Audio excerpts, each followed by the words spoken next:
चीन ने मारी लात, अमेरिका ने भी दिया धोखा, पाकिस्तान ने खोज लिया नया मालिक, अब करेगा सऊदी की पहरेदारी। सऊदी अरब ने पैसा फेंका तो दुम हिलाते पहुंच गया। शहबाज शरीफ मुनीर के गले में बंध गया, पट्टा वहीं करेगा रखवाली। सऊदी अरब के कहने पर भौंकेगा, सऊदी के कहने पर काटेगा पाकिस्तान। मुनीर की गर्दन शहबाज ने सऊदी में गिरवी रख दी। इजराइल को मिल गया तगड़ा मौका, ट्रंप को भी मजा आ जाएगा। नेतन्याहू को एक साथ मिल जाएंगे दो शिकार। पाकिस्तान के लोग भूखे मर जाएं, लेकिन पाकिस्तान अपनी फितरत नहीं छोड़ने वाला। सऊदी अरब के पैरों में गिर के मिन्नतें करके पाकिस्तान ने फिर से अपना काम निकलवा लिया है। इस खबर ने दुनिया में हलचल मचा दी। पाकिस्तान और सऊदी अरब के बीच एक डिफेंस डील हुई है, जिसमें कहा गया है कि एक देश पर हमला दूसरे देश पर भी हमला माना जाएगा। यानी अगर सऊदी अरब पर हमला हुआ तो पाकिस्तान पर माना जाएगा, और पाकिस्तान को किसी ने ठोका तो वो सऊदी अरब पर हमला माना जाएगा। इस अजीबोगरीब डील को केवल पाकिस्तान ही कर सकता है, लेकिन सऊदी अरब ने भी बड़ा खेल करते हुए इस डील में पाकिस्तान का न्यूक्लियर भी शामिल करा लिया है। खबर है कि इस डील में एटमी हथियारों के इस्तेमाल को भी जोड़ा गया है। अब आप समझ लीजिए कि पाकिस्तान सऊदी अरब का गुलाम हो चुका है। चीन और अमेरिका के बाद अब पाकिस्तान को मुस्लिम भाइयों की याद आ चुकी है। पाकिस्तान मुस्लिम देशों से अपने रिश्ते मजबूत करने लगा है। दरअसल इस डील की असली वजह इजराइल है। इजराइल जिस तरह से मुस्लिम देशों से पंगे ले रहा है, उसी के चलते सऊदी अरब ने ये कदम उठाया। अरब देश अब इजराइल के नाम से घबरा रहे हैं और अमेरिका की सुरक्षा गारंटी से उनका भरोसा उठ गया है। पाकिस्तान अकेला मुस्लिम देश है जो परमाणु हथियारों से लैस है, और इसी का अब वो फायदा उठा रहा है।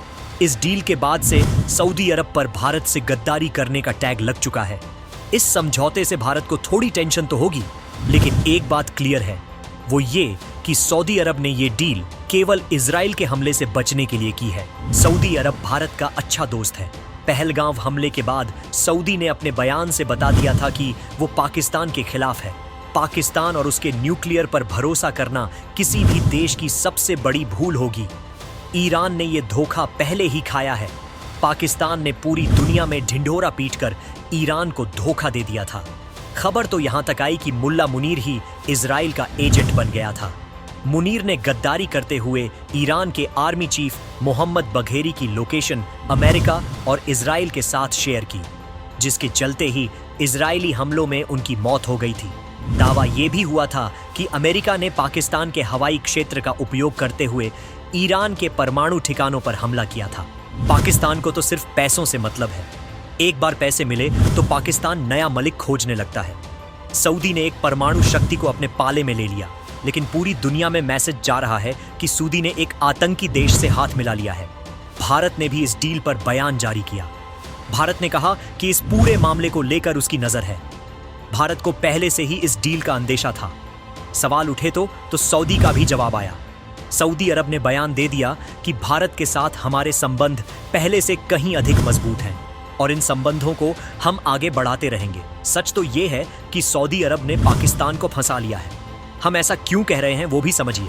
एक तरफ इजराइल के नाम से अरब देशों की टांगे कांप रही हैं, और दूसरी ओर हूतियों ने सऊदी अरब में खलबली मचा रखी है।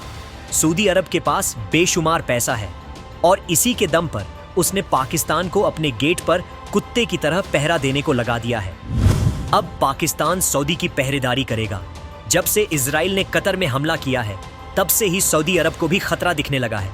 अब एक और वजह देखिए, कतर रूस से अपने रिश्ते मजबूत करने लगा था। इसीलिए ट्रंप ने इशारा किया और इजराइल ने ठोक दिया। यूएई तो पुतिन को गले लगाकर आया है, और सऊदी अरब भी रूस से काफी नजदीकियां बढ़ा चुका है। सऊदी अरब ने रूस के लिए अमेरिका को भी ना बोल दिया था। बाइडेन सरकार में रूस पर प्रतिबंध लगाए गए और सऊदी से तेल प्रोडक्शन को बढ़ाने के लिए कहा गया, लेकिन सऊदी अरब ने ऐसा नहीं किया, जिसके बाद अमेरिका ने सऊदी को अंजाम भुगतने की धमकी तक दी थी। जिसके बाद सऊदी क्राउन प्रिंस के छोटे भाई ने अमेरिका और पश्चिमी देशों को सामने से आकर धमका दिया। सऊद अल शालान ने कहा था, सऊदी किंगडम को चुनौती देने वाले को हम मिटा देंगे। अमेरिका ने सिर्फ कतर पर हमला करा के पूरे अरब देशों को सिग्नल दे दिया है, जो भी रूस के करीब जाएगा इजराइल उसे धुआं बना देगा। अब सऊदी ने पैसा फेंककर पाकिस्तान को अपने गेट पर खड़ा कर दिया है। अगर इजराइल का कोई भी हमला सऊदी पर हुआ तो पाकिस्तान को उससे टकराना ही होगा। पाकिस्तान पहले ही इजराइल के नाम से कांप रहा है, और अब तो इजराइल को मौका मिल गया है। नेतन्याहू ने पहले ही कहा था कि पाकिस्तान जैसे देश के पास परमाणु नहीं होना चाहिए। ईरान के बाद अगला नंबर पाकिस्तान का होगा। अब इजराइल पाकिस्तान को ठोके या फिर सऊदी पर अटैक करे, पीटा तो केवल मुनीर ही जाएगा। हूती आतंकियों से भी पाकिस्तान को लड़ना होगा। अब सऊदी अरब पाकिस्तान से यमन के हूतियों पर हमले करवाएगा। यानी शहबाज तो डील कराया, लेकिन मुनीर की गर्दन भी गिरवी रखकर आया है। पाकिस्तानी सेना अब सऊदी के इशारों पर नाचेगी। सऊदी की सेना तो वैसे ही कमजोर है।